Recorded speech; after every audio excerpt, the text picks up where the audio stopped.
If he were alive today, what would Martin Luther King say about the deaths of Michael Brown in Ferguson, Missouri, and Eric Garner in New York City, both unarmed and killed in confrontations with police, and about the anger and demonstrations that have followed?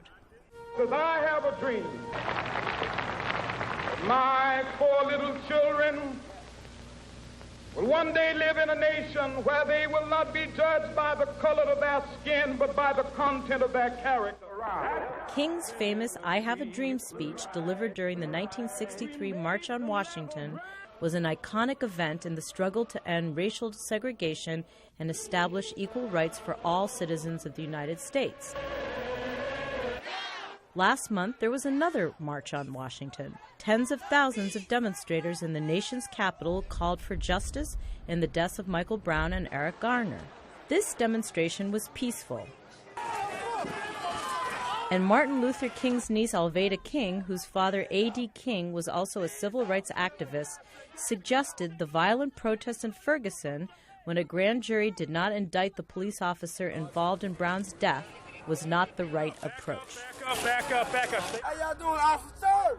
She called the Ferguson protest slogan, "No justice, no peace," aggressive, and said only peaceful protest can lead to any positive results, recalling the day in 1963 that her own home was bombed.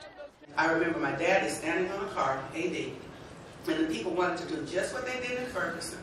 The people were trying to turn over a police car, they wanted to throw rocks, and they were just trying to be very violent. And I remember Daddy standing on a car. There's a photograph of AD standing on a car with a megaphone with a young man. And he says, "Don't riot. Don't be violent. My family and I are okay. Please go home and pray." Some critics of the protests suggest the demonstrations have created animosity towards police and may have led to the killing of 2 New York City police officers, Rafael Ramos and Wenzing Liu. But one of the positive things to emerge is a peaceful discussion about racial discrimination that's taking place in social media. So when I see the hashtag Black Lives Matter, I believe black lives from conception in the womb until natural death, the sick, the elderly, the young, the old, the educated, those who need things in communities, all black lives and all human lives matter.